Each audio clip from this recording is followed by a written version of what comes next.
So ek gaan vir ons Spreuke 16, as jy 'n Bybel het, kan jy saam met my lees, Spreuke 16 vers 33. As jy nie een het nie, dis op die bord, Engels en Afrikaans. En dit sê die volgende: laat jou werke aan die Here oor, dan sal jou planne uitgevoer word. Laat jou werke aan die Here oor, en dan sal jou planne uitgevoer word. Commit your ways to the Lord, whatever you do, and your plans will be established, as die min of meer wat die Engels sê. So, wat ons gaan doen in 2017, as ons vanoggend kom en sê, Here, ons wil hê U hand moet oor dit wees en op dit wees, ons wil hê ons planne wat ons in ons hart het, wat ons gedroom het oor Desember, ek weet nie of Desembers vir julle so is nie, maar vir my is dit 'n tyd waar ek allerlei nuwe planne en idees kry. Is dit so? Is dit vir van julle ook so? Ek weet nie wat gebeur Desember, maar ek dink soos wat 'n mens afskakel en rus, kom maar net al hierdie nuwe planne en nuwe idees en 'n opwinding. So wat hierdie skrif sê aan die begin van 2017, as jy jou planne vir die Here gaan gee, dan gaan hy dit seën. Okay? Nou daar's natuurlik goed wat moet gebeur voor hy jou planne seën. Hy gaan nie net elke plan seën nie, maar dit wat ons wil doen, as ons dit vanoggend sê, Here, hier is dit, ons vra dat U hand op dit sal wees, dan gaan hy dit doen. So ek gaan vir ons bid, en dan gaan ons bietjie daai vers en die idee bietjie verder vat. Here, ons sê vir U dankie dat ons hier kan wees vanoggend in die huis. Ons kan verklaar dat daar geen ander plek is waar ons wil wees nie. Ons kan sê vanoggend dankie dat U goed is. Dankie dat U ons gespaar het oor die vakansie. Dankie dat U vir ons voorsien het. Dankie dat ons kan terugwees as 'n familie geestelik bymekaar. Ons kom sê dankie vir al die nuwe gesigte, Here. Dankie vir mense wat vir die eerste keer kom besoek. Dankie vir mense wat van ander Shofar gemeentes afkom. Ek bid dat hulle familie sal ervaar, dat hulle U sal ervaar in ons midde meer as ooit tevore. In Jesus naam. Amen en amen. So, dit is wat Spreuke 16 vers 33 sê. Ek het 'n stelling die vakansie gelees wat by my bly en al hoe meer hoe ek daaroor dink ek is een van die waarste goed wat ek in 'n lang tyd gelees of gehoor het. Die stelling was as volg: die kragtigste ding in ons lewens, ek gaan nou vir julle sê wat die kragtigste ding is, maar ek wil hê jy moet gou na die mens langs jou toe draai, en vir hulle sê, wat dink jy is die kragtigste ding in ons lewens? Ek dink nie jy gaan dit kan raai nie. So, draai gou na iemand toe en sê jy, wat dink jy is een van die kragtigste goed in jou lewe? Dis kerk, okay, moenie sê die Here vanoggend nie, dit is die regte antwoord, maar iets anders, okay? Iets anders. Wat dink jy is een van die kragtigste goed in jou lewe? Ons praat oor die planne om ons weer aan die Here toe te wy. Ek sien daar's wat het van julle gesê? Wanneer, wat het die van die kerk besluit is die kragtigste ding?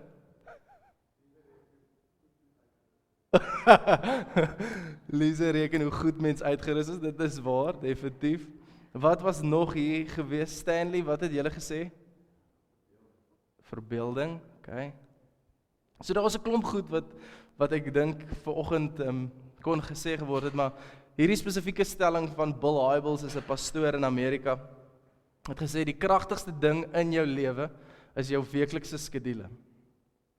Die kragtigste ding in jou lewe is jou weeklikse skedule. Nou, dink gou 'n bietjie daaroor.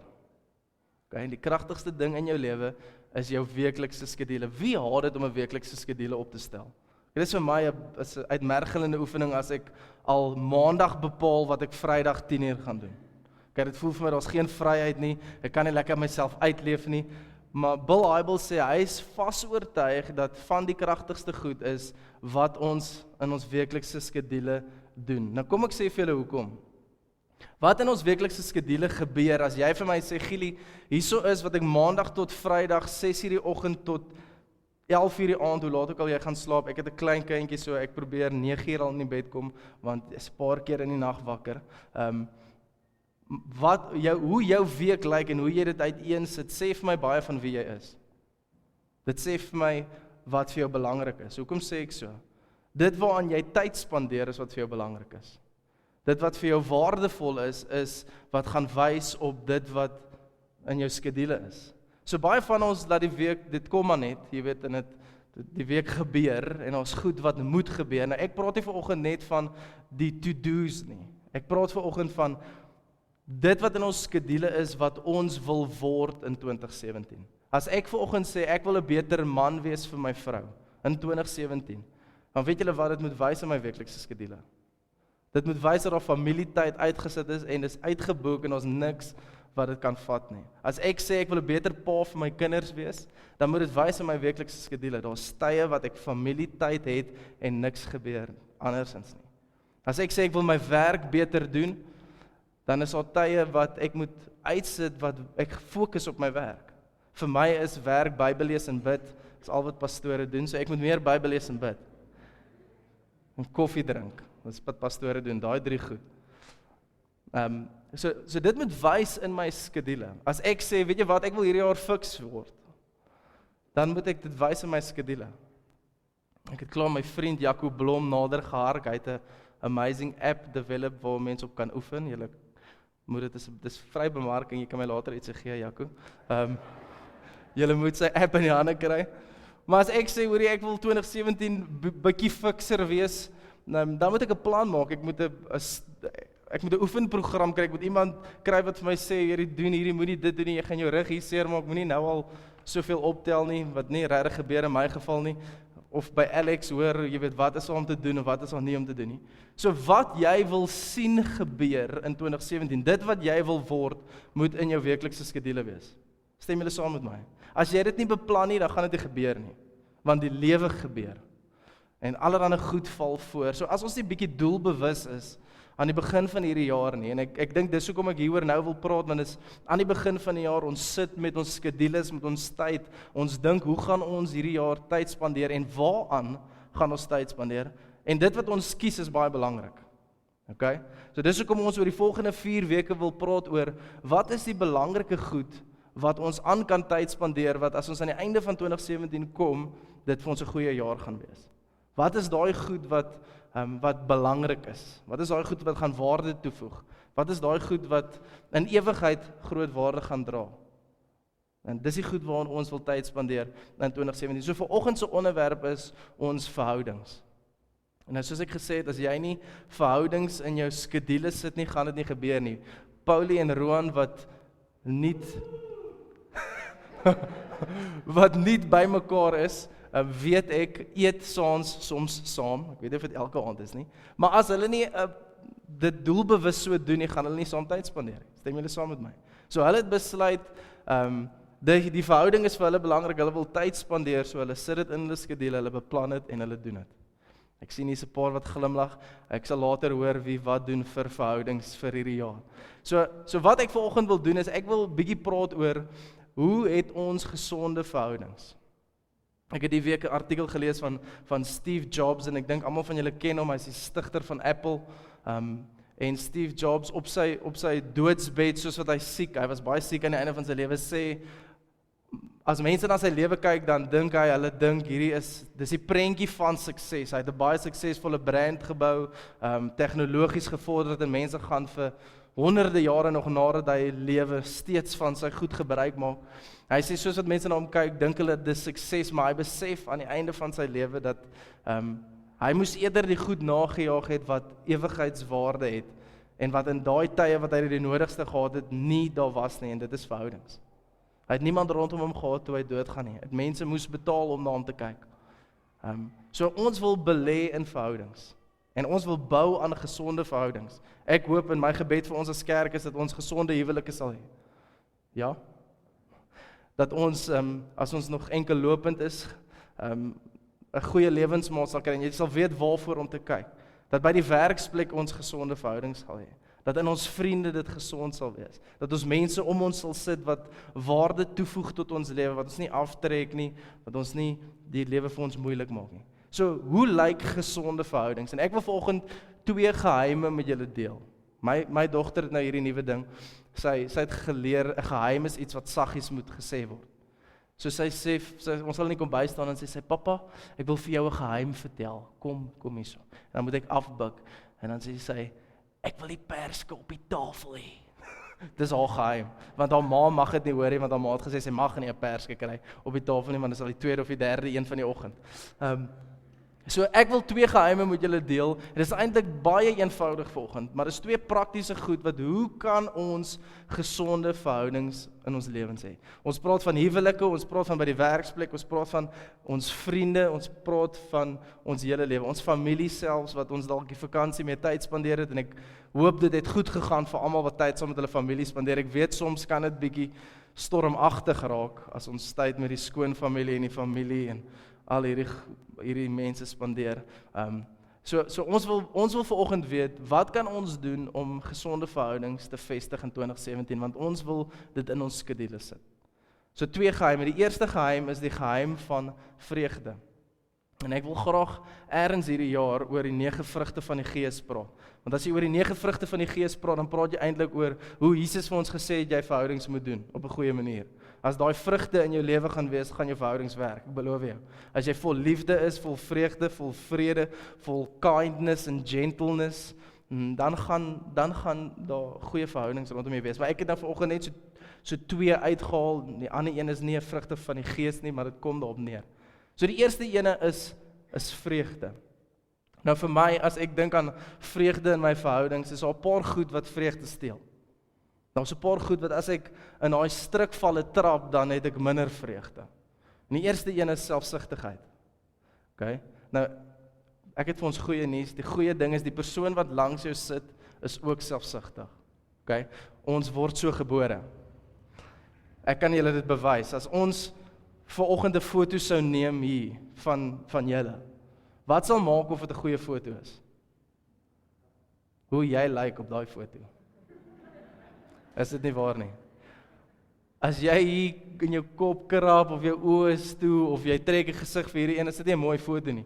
Ons is almal gebore met 'n selfsug. Ons is almal gebore met hierdie ek wil die beste vir myself hê en in verhoudings wat verhoudings geseënd maak en gesond maak is as ons leer om onsself neer te lê. Dus sê, weet jy wat, ek wil bietjie minder hierdie jaar in 2017 aan myself dink en meer dink aan die mense in my huis. So ek wil minder selfsugtig wees. Ek wil minder goed vir myself doen. En ek weet, jy weet, die flieks teken vir ons hierdie prentjie dat die huwelik in ons verhoudings dis 'n fairy tale. Dis happily ever after. En ek dink, sê julle is nou nog in die honeymoon fase, dit hou so 'n jaar of 2, en ons gun dit vir julle.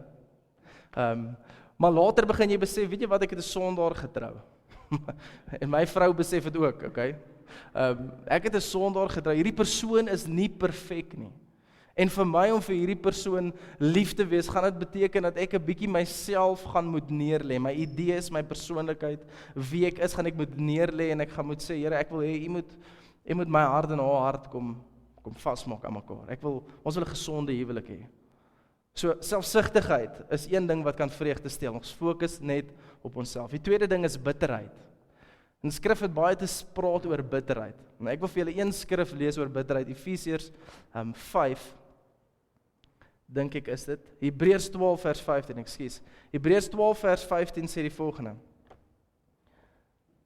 En pas op dat niemand in die genade van God veragter nie, dat daar geen wortel van bitterheid opskiet en onrus verwyk en baie hierdeur besoedel word nie. Pas op vir 'n wortel van bitterheid. Weet julle wat gebeur in bitterheid? Dit is, soos wat ek gesê het, dis 2 mense wat by mekaar kom wat nie perfek is nie, en dan begin ons mekaar seermaak in verhoudings. Ons moet eerlik wees, okay, dis kerk, ons moet eerlik wees. Ons begin mekaar seermaak. As jy nog nooit seer gemaak is deur 'n verhouding nie, dan lewe jy in 'n klooster. En selfs in die klooster maak die nonne mekaar seer. Okay? So, jy is al ergens, het jy al 'n hou of 2 gekry van mense wat jy baie lief is vir en julle sal weet daai houe is die seerste houe. Stem julle saam? Daai houe wat 'n geliefde maak is baie erger as iemand wat ons nie so goed ken nie vir ons iets sê wat ons seer maak. En die sleutel tot vreugde in ons verhoudings is ons nie vashou nie.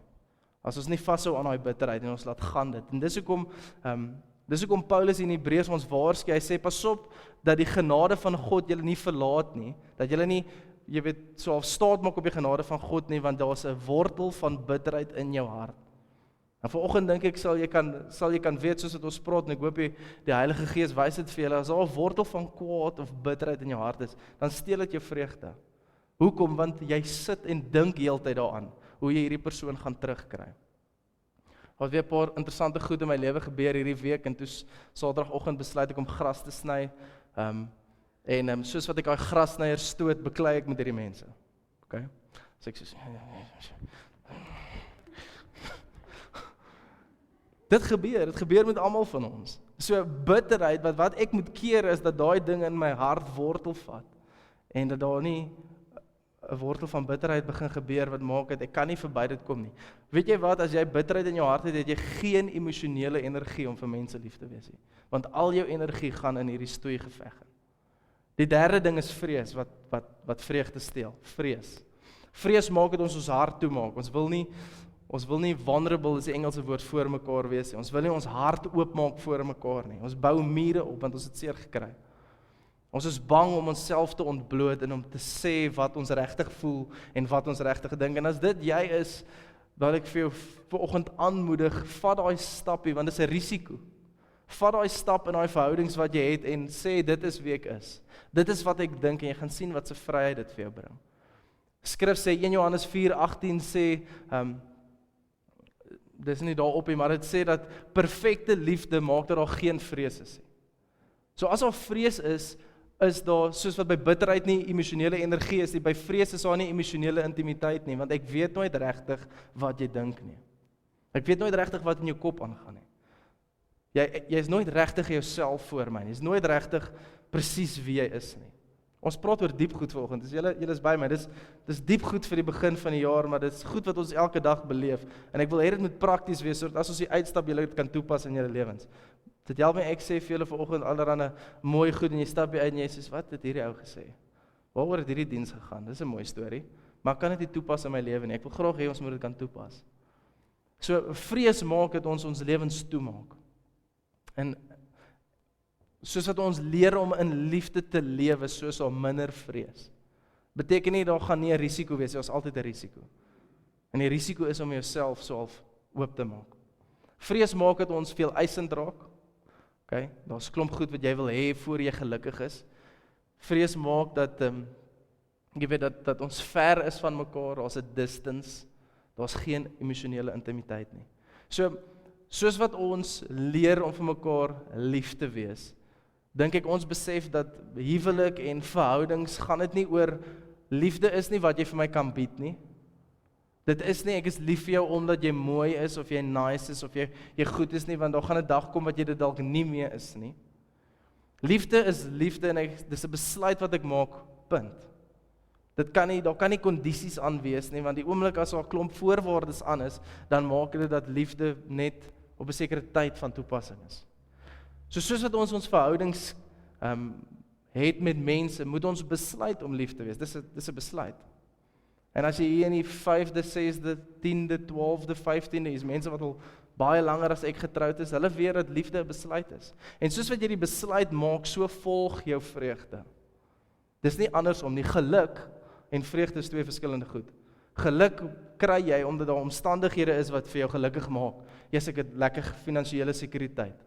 Jy's so nice met my, jy's so oulik, jy's so mooi, dit maak my gelukkig, maar vreugde is iets wat jy vir jouself bepaal, en dit kom as gevolg van 'n besluit.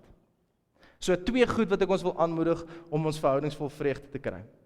Eerste een is, kom ons fokus hierdie jaar om te gee meer as wat ons ontvang. Handelinge 20:25 sê, dis meer geseënd om te gee as wat dit is as ons ontvang. Nou die van julle wat al dit ervaar het, is dis regtig so. En ons moet onsself herinner daaraan, dis meer geseënd vir my om te gee as wat dit is om te ontvang. En dit is eintlik die kruks van liefde. Dis die fondasie van liefde. Jy moet gee van jouself, van wie jy is, van wat jy doen aan mekaar.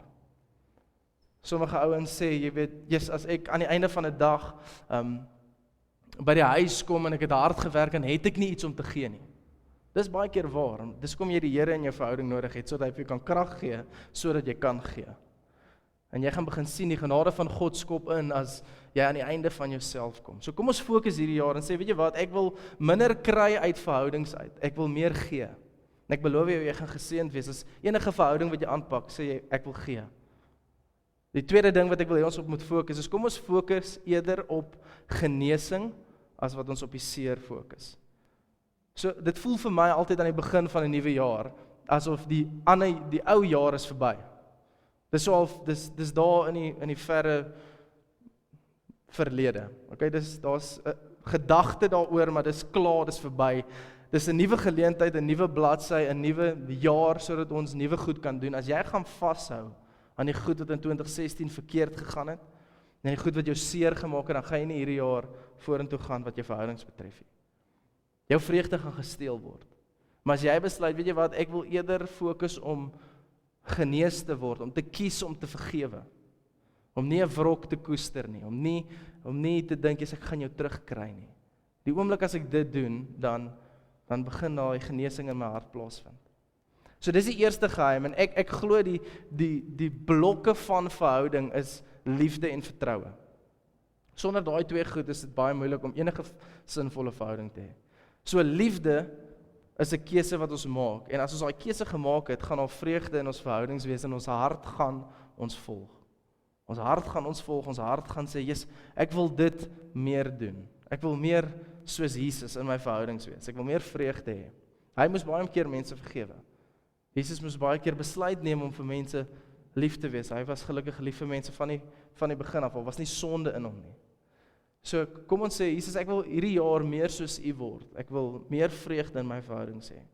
Ek wil meer sien dat U glorie op my verhoudings rus. Ek wil hê mense moet na my verhoudings kyk en dink, dis presies hoe ek dit wil hê. Daai liefdesverhouding, dis mooi. Daai vriendskapverhouding, dis iets waarna ek streef. Ek soek dit. Daai huwelik, ek soek dit. En ek bid dit vir ons. En as ons nie dit gaan 'n plan maak om dit te doen nie, dan gaan dit nie gebeur nie. Die tweede geheim en die laaste geheim wat ek met julle wil deel vanoggend is die geheim van integriteit. Eerste een is die geheim van vreugde. Ons moet vreugde in ons verhoudings hê. Die tweede ding is integriteit. Ek kan nie vir julle verduidelik, en ek glo dies wat al lank in verhoudings is, weet hoe belangrik hierdie is nie. As integriteit by die deur uit is jou verhouding by die deur uit. As vertroue gebreek is die verhouding klaar. Integriteit, as ek 'n definisie daarvoor moet gee, sê dat integriteit besluit ek om die waardes van my hart te integreer in my daaglikse aksies. Integriteit, ek gaan dit weer sê, is die besluit om die waardes van my hart, dit wat hieronder is, te integreer met my daaglikse aksies. Nou daar is altyd so 'n bietjie van 'n frustrasie as dit kom by integriteit. Want niemand van ons gaan perfek dit wat in ons hart is uitleef nie. Selfs Paulus skryf vir Romeine 7 aan die einde sê hy, "Jesus, ek is so gefrustreerd, ek doen nie goed wat ek nie wil doen nie." Paulus was nie 'n Mickey Mouse Christen nie, die man het baie goed gedoen, en nie net goed gedoen, hy was naby aan God. Hy het verhouding met hom gehad. Mens kan sien in die manier hoe hy sy lewe neergelê het. En Paulus sê, weet jy wat, selfs vir my is daar frustrasie, en hierdie frustrasie kom eintlik neer op 'n integriteitsfrustrasie. Want ek voel ek kan beter doen, ek voel ek kan goed anders doen, maar nou as ek dit doen, dan doen ek iets wat ek nie eintlik wil doen nie. So dis vir my moeilik. So Paulus sê dit is daar, en julle sal dit in julle self agterkom, jy het iets in jou hart wat jy graag wil doen, maar soos wat jy dit wil doen, kom iets anders uit. Of iets anders gebeur, of jy reageer op 'n manier wat jy nie wou nie. So, die waarde van integriteit, en ek weet ek hoef julle nie vanoggend oortuig hiervan nie, maar die waarde van integriteit is dat daar vertroue gaan wees in jou verhoudings. As daar vertroue in jou verhoudings is, dan het jy klaar gewen. Jy het groot gewen. Vertroue en liefde. Daai twee gaan hand aan hand.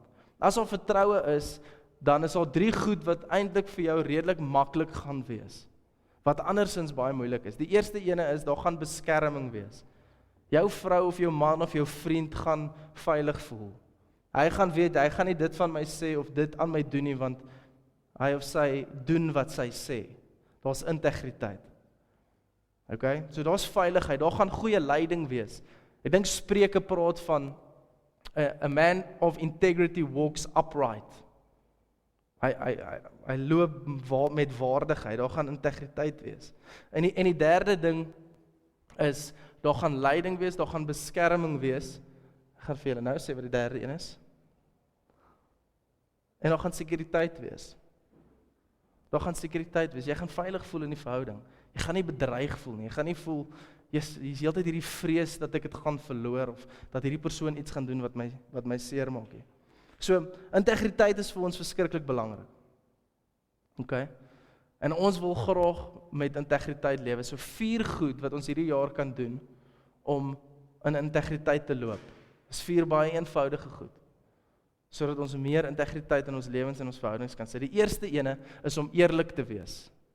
Kyk wat sê Efesiërs 4.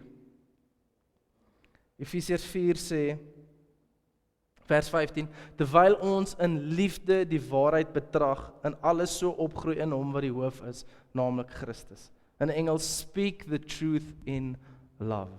Wees eerlik. Nou, julle sien dat dit staan nie net wees eerlik nie, dit staan wees eerlik in liefde. Okay? Baie mense gebruik hierdie vers om missiele te skiet na mekaar toe. Nee, maar ek's net eerlik. Nee, dit sê wees eerlik in liefde. Praat die waarheid in liefde.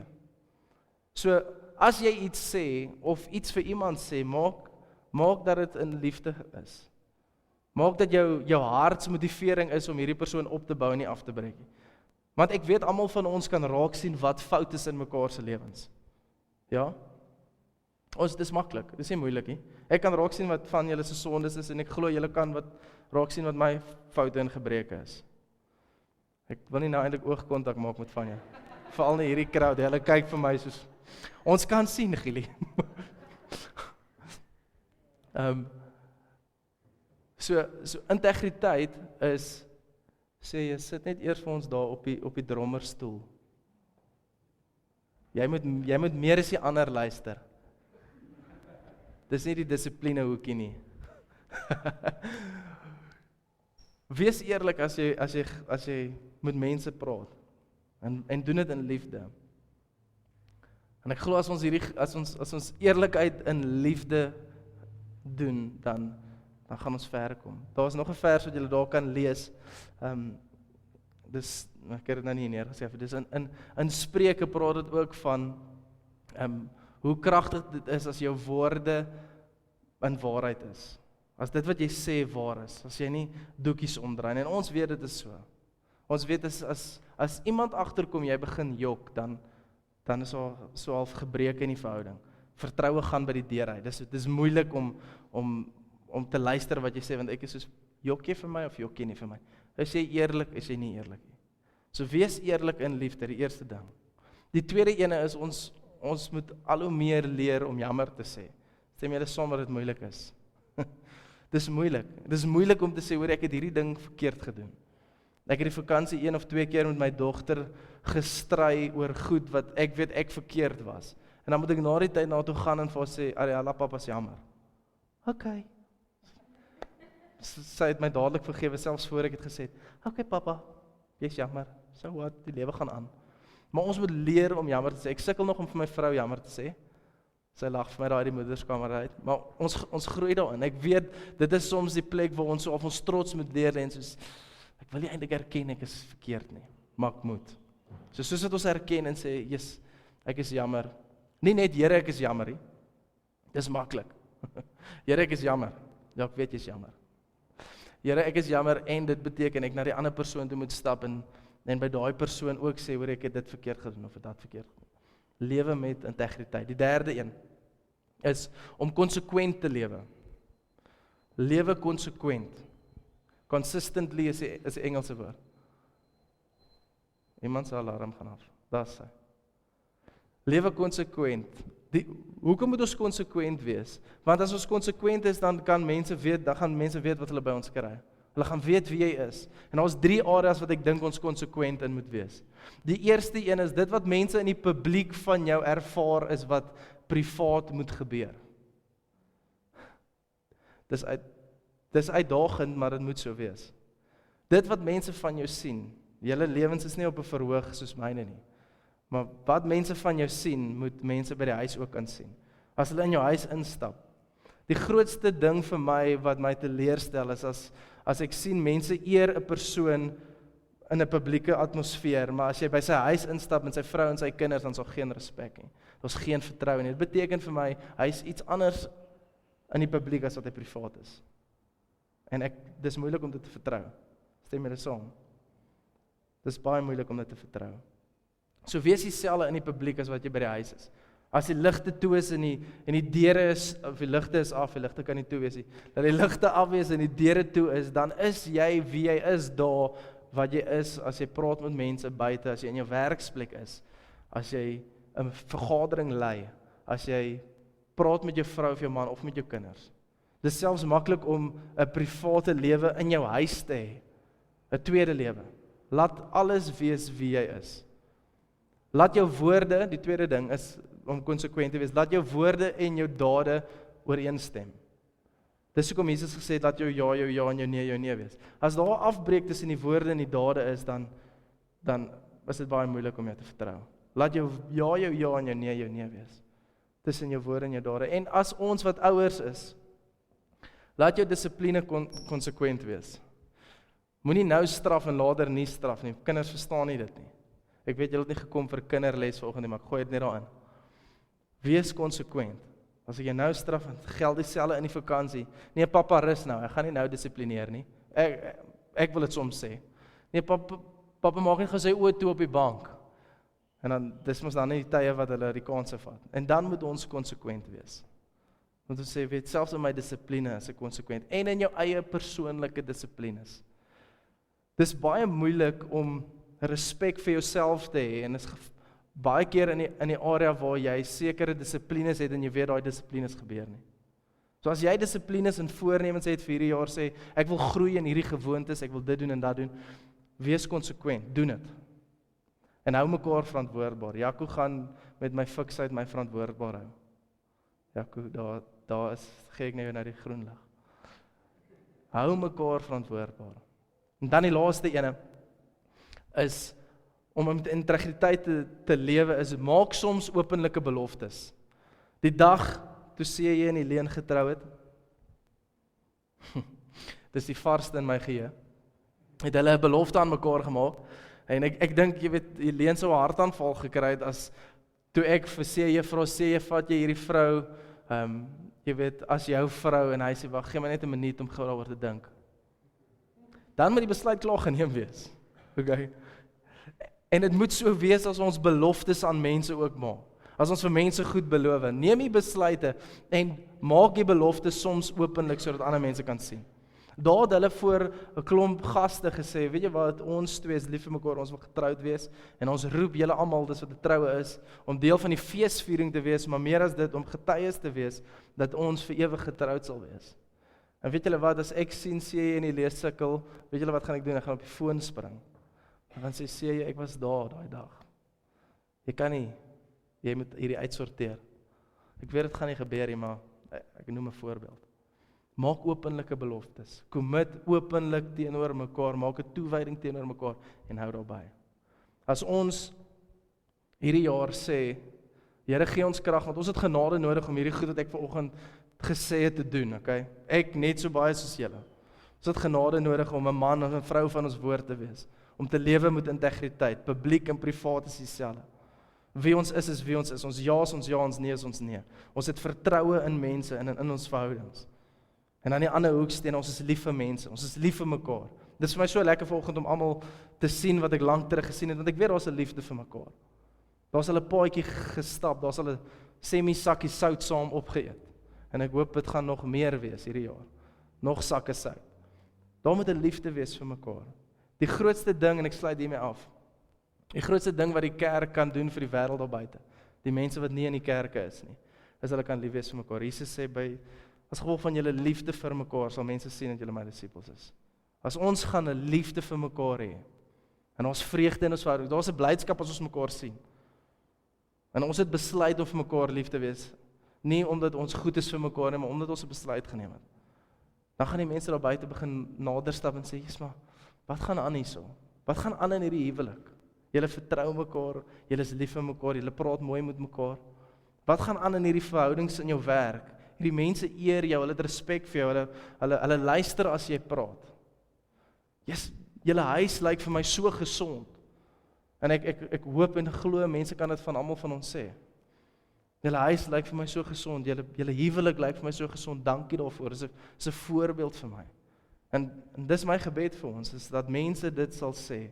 Maar wat ek vanoggend wil sê oor dit is, dit gaan nie net gebeur nie. Okay? Dit gaan nie net gebeur nie. Jy gaan nie net 'n goeie huwelik kry want dit val uit die lug uit nie. Jy moet werk aan jou huwelik. En ek praat met myself heel eerste.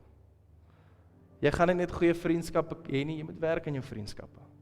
Jy gaan nie net goeie verhoudings by die werk hê nie, dit moet daaraan moet gewerk word, dit moet in jou skedule wees. Daar moet 'n tyd uitgesit word. Gaan weg saam met die manne. Saterdagoggend 6 tot 7. Draf hierdie tyd. As ek kyk na jou weeklikse skedule, kan ek vir jou sê wie jy gaan word aan die einde van 2017. Laat dit reflekteer wie jy wil wees. Nie 'n to-do list nie, maar wie jy wil wees. En ek glo aan die einde van 2017 wil die Here 'n groep mense hier by mekaar hê wat geseënd is. En geseënd beteken nie alles gaan goed met ons, dit beteken nie ons gaan nie deur swaar kry nie, dit beteken nie daar gaan goed gebeur wat ons nie, kon beplan nie, maar dit beteken dat ons het so half doelbewuste besluit gemaak om aan sekere goed aandag te gee. En dis my gebed vir ons vanoggend is dat dit sal gebeur in ons midde. Ons sal kies om aan goed aandag te gee. Goed wat vir ons belangrik is, goed met ewigheidswaarde en verhoudings is heel bo. Verhouding met die Here gaan ons natuurlik ook oor praat die laaste week, want dit is heel bo. Dit vloei, alles vloei daaruit. So kom ons maak ons oë toe, net daar waar ons sit. Ek wil graag saam met ons bid. Saam met julle bid. Soos wat julle oë toe is, dalk is hier vanoggend van julle, en ek gaan niks vir jou vra om snaaks te doen, ek wil hê jy moet net aan jouself dink, nie aan die persone langs jou nie aan die mense by die huis nie, maar dalk is hier vanoggend van julle wat wil sê, Here, my verhouding met U, wat heel eerste op die prioriteitslys is nie waar dit moet wees nie. Dalk het jy nog nooit 'n besluit geneem om Jesus te volg of om hom te dien nie, of dalk het jy al 'n besluit geneem, maar jy het afgedwaal, het lou warm geword, en vanoggend wil jy terugkom en sê, Here, dit is so lekker om in U teenwoordigheid te wees, dit is so lekker om te sien hoe mense U aanbid, ek soek dit, ek wil dit so graag hê.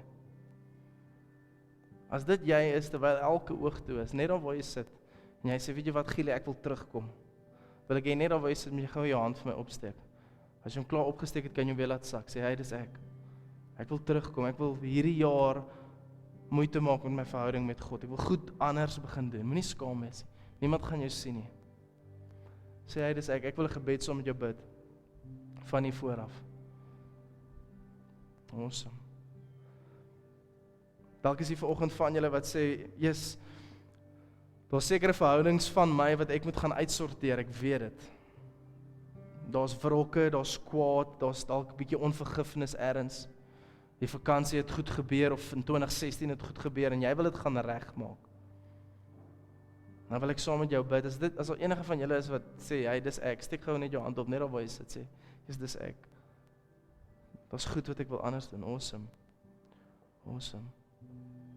Kerk is 'n praktiese plek, wil nie hê julle moet net die uitstap en die dag gaan aan, en ons vergeet van hierdie nie. Jy kan my jou hand laat sak, as dit jy was. Dalk is hier van julle vanoggend wat regtig met 'n oortuiging sit dat in 2017 wil jy 'n beter man vir jou vrou wees. Jy wil 'n beter vrou vir jou man wees. Jy wil beter vriendskappe hê. Jy wil sinvolle, goeie verhoudings hê. Ek wil bid vir ons vir dit. Ons het regtig die Here se genade nodig. Die vyand kom steel veral in verhoudings. Soos dit jy is, ek wil hê jy met jou hand opsteek, net alweer sit sê, ek wil graag. Ek soek goeie verhoudings. Intieme verhoudings, emosioneel intiem. Ek wil my energie aanwend wat die Here vir my gegee het. Ek wil nie op baie bitterheid sit en vassit en daai wrokke sit nie. Here, U sien elke hand wat vanoggend opgegaan het. My gebed vir hierdie mense en vir myself, want ek steek self my hand op, is, Here, dat ons in 2017 geseënde verhoudings sal hê, wat gesond is, wat U na kyk en sê, dit bring vir my glorie en eer. Want ons wil dit sien gebeur deur ons verhoudings, Here, dat dit U die eer en die glorie sal bring. Dat die wêreld daar buite sal kyk na ons verhoudings en sê, hier's 'n liefde wat ons nie ken nie.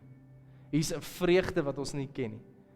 Hier's integriteit, hier's manne en vrouens wat sê ja, hulle ja en hulle nee is. So ons kom vra vanoggend, Here, vir U genade op ons lewens. Ons kom sê, selfs al kan ons nie, kan U meer. En kan U verder gaan. En ons kom bid vir dit. Ons kom vra vir U vir dit. Dankie dat U in ons lewens is. Dankie dat U deel is van ons lewens. Ons kom sê, dit is so 'n voorreg om in U huis te wees. Ons eer U in Jesus naam.